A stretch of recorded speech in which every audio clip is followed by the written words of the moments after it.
tivemos uma reunião na mesma casa, com todos os drives da pizzaria. Éramos 6. Eram 6 comigo, sério. E estávamos fundando o PT do drive da Tugas Pizza. Estava todo mundo, menos o dono da pizzaria, né? E depois, essa moça não queria ir, porque a reunião era na minha casa. E ela não falava comigo. Ela irritada, todavia, 6 meses depois, ela era irritada com a minha presença. E ela chegou para o Paulo e disse: eu não vou não, porque na casa de vocês eu não vou não. Esse rapaz está aí, não falava meu nome, esse rapaz está aí, não vou não. E lá no meio da reunião ela chega com o namorado dela, que não era brasileiro, entrou, sentou, ficou lá. Terminamos a reunião. E o Rafael, um rapaz de 17 anos de idade, só queria saber de festa, alegria, era carioca. Aí ele estava lá assim, e ele disse assim: e aí, cara, de quem é essa viola? Eu disse: é minha. Vai, toca um barato aí, toca uma música aí. Eu posso até tocar, não sei se você achar barato, mas eu vou tocar. E peguei o violão, e o Paulo disse para mim: canta aquela canção. Eu disse: não, aquela canção não. Canta aquela canção, rapaz. E eu comecei a cantar aquela canção.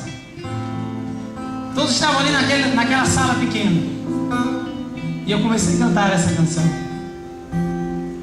Se você conhece.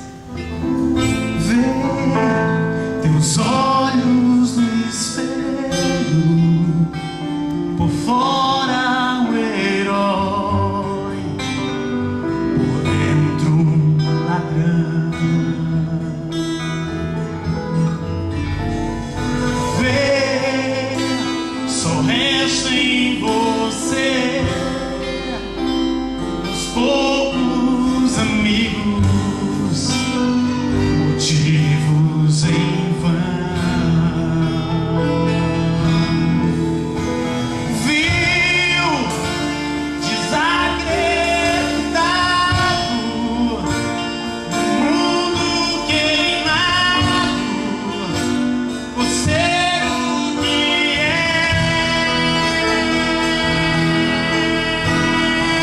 vai tão longe do Pai, sofrendo e chorando, só falta viver.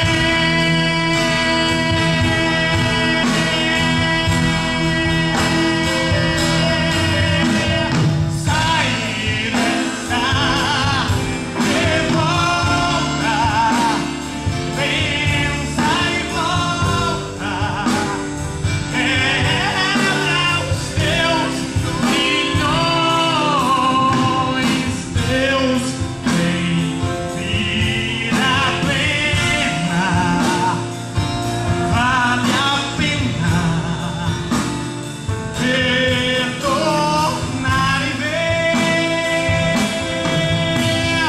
ver o amor antigo, abraço amigo, a festa começar. Pois arrependido, mais um filho volta ao lar.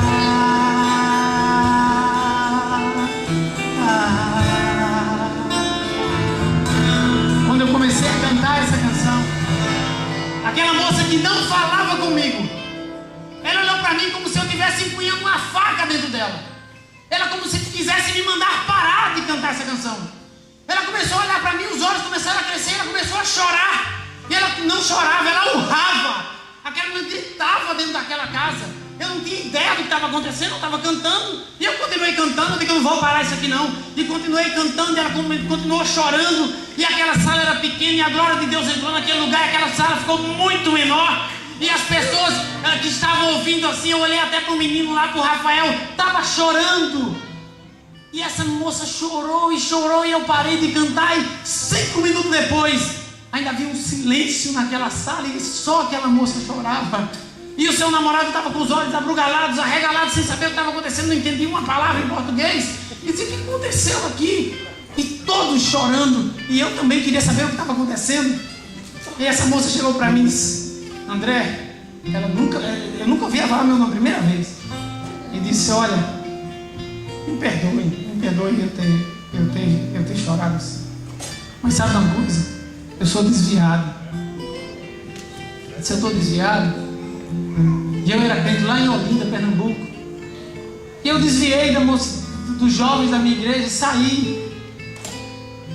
E uns 3 meses depois eu vim para a América e os jovens da igreja descobriram que eu vinha para a América, e na noite anterior foram todos para minha casa. Alugaram um carro desse de mensagem, e cada um falou uma coisa, falaram muitas palavras, foi tremendo. Só que no fim, eles cantaram essa mesma canção que você cantou aí para mim agora. E ela disse assim: olha, sabe, eu nem sei a letra dessa canção. Eu, para ser sincero com você, eu não ouvi nenhuma palavra que você estava falando. Cada frase que você estava dizendo, Deus estava me falando: François, eu só queria dizer a você nessa noite que eu não desisti de você. Ela estava dizendo: André, você estava cantando, e Deus estava dizendo para mim: olha, eu tirei você lá de Olinda, eu trouxe você para Orlando de Sírio, para entrar dentro dessa casa desse moço que nem você fala, só para dizer para você que eu não desisti de você.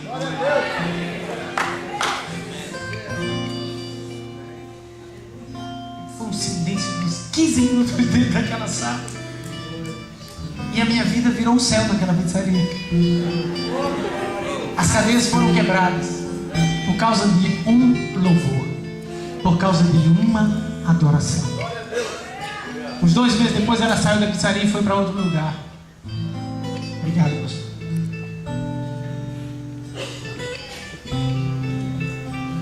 Foi trabalhar em outro lugar. Eu fui morar em outra casa.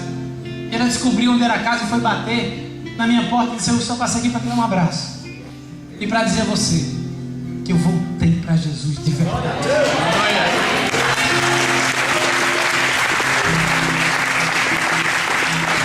Isso não é história da carochinha.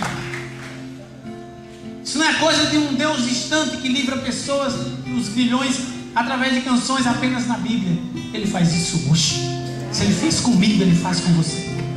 A quarta e última lição: você está limpando a casa de um gringo que jamais iria na igreja, porque talvez nem creia em Deus. Comece a adorar e exaltar o nome do Senhor, que cadeias vão ser quebradas naquele lugar. Deus te trouxe você para essa nação para abençoar essa nação.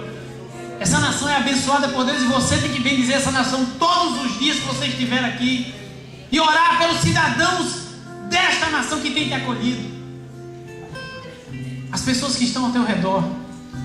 Deus está esperando que elas sejam salvas, porque muitas vezes elas jamais iriam a uma igreja, mas Deus está levando você até lá, para que você possa salvar elas. Aquele moço perguntou a mim o que ele podia fazer para ser salvo, e eu sequer preguei o evangelho para ele com palavras. Eu não fiz nenhum convite para ele. Foi a minha atitude e é a tua atitude que Deus está esperando para salvar pessoas. Eu queria que você baixasse a sua cabeça, em nome de Jesus. Eu podia chamar você para vir aqui à frente, eu podia você para ficar de pé, ou para eu ir aí orar por você, mas eu queria aí onde você está. Você que entendeu essa mensagem, porque é muito melhor do que uma mensagem cheia de retórica.